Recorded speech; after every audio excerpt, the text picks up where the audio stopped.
आज हम देखेंगे क्या है global gender gap report 2021।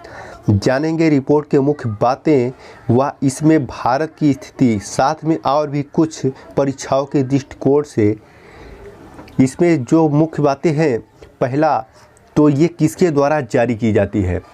World economic forum द्वारा जारी global gender gap report 2021 world economic forum द्वारा जारी की गई रिपोर्ट है।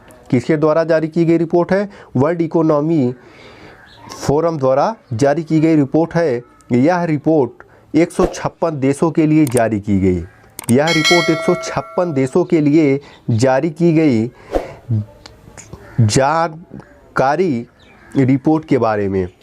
जो ग्लोबल जेंडर गैप रिपोर्ट है, यह मुख्य रूप से 4 आयामों पर ध्यान में रखकर तैयार की जाती है, जिसमें फर्स्ट ऑप्शन जो होता है वह है आर्थिक भागीदारी और अवसर। यहाँ पे यह देखने को मिलता है कि महिलाओं की जो भागीदारी है, आर्थिक भागीदारी, और उन्हें किसी भी कार्य, किसी भी क्षेत्र में अवसर कितने मिल रहे हैं, पहला बिंदु यह होता है। दूसरा बिंदु जो होता है उनकी शैक्षिक योग्यता को लेके होता है।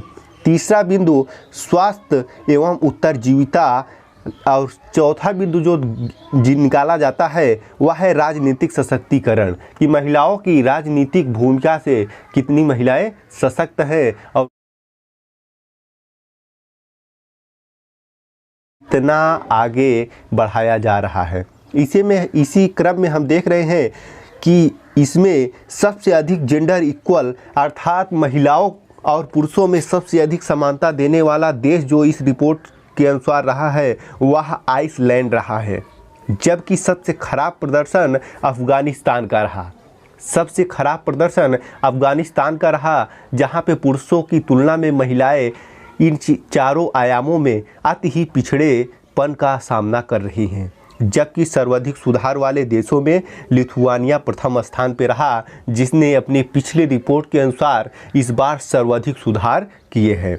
आगे हम बात करें तो इस रिपोर्ट के अनुसार सबसे अच्छी स्थिति में पश्चिमी यूरोप 77.6% के साथ रहा, जबकि सबसे खराब स्थिति में मध्य पूर्व और उत्तरी अफ्रीका के देश रहे। मध्य पूर्व एशिया और उत्तरी अफ्रीका के देश जो है वो सबसे खराब स्थिति में दिखाई पड़ रहे हैं, जिनका प्रतिशत 60.9% के लगभग ही है। यदि हम आगे बात करें इसमें भारत की स्थिति, तो भारत की स्थिति 156 देशों की सूची में भारत 140वें पायदान पर रहा। पिछले साल 153 देशों की तुलना की गई थी, जिसमें भारत का स्थान 112वां स्थान था। इंडेक्स में बांग्लादेश को 65वें स्थान पर, जबकि पाकिस्तान को 153वें स्थान पर रखा गया है। इन बिंदुओं को देखें तो भारत की स्थिति कहीं ना कहीं बहुत अच्छी नहीं दिखाई पड़ रही है। जैसा कि भारत में 0.65 मिलियन महिलाओं का घर है। 0.65 बिलियन महिलाओं का होना कोई सामान्य बात नहीं है, लेकिन इसमें भारत में महिलाओं की आय पुरुषों की आय के मुकाबले 1/5वां हिस्सा ही प्राप्त कर पा रही है। यदि हम बात करें सामान्य स्तर पे, तो यदि व्यक्ति की आय 100 रुपये है तो महिलाएं उस पर मात्र 20 रुपये की ही आय अर्जित कर पा रही हैं। भारत की लगभग 1/3 महिलाएं, अर्थात 34.2% महिलाएं निरक्षर हैं, जो कि शिक्षा से उनका किसी प्रकार से कोई वास्ता नहीं है।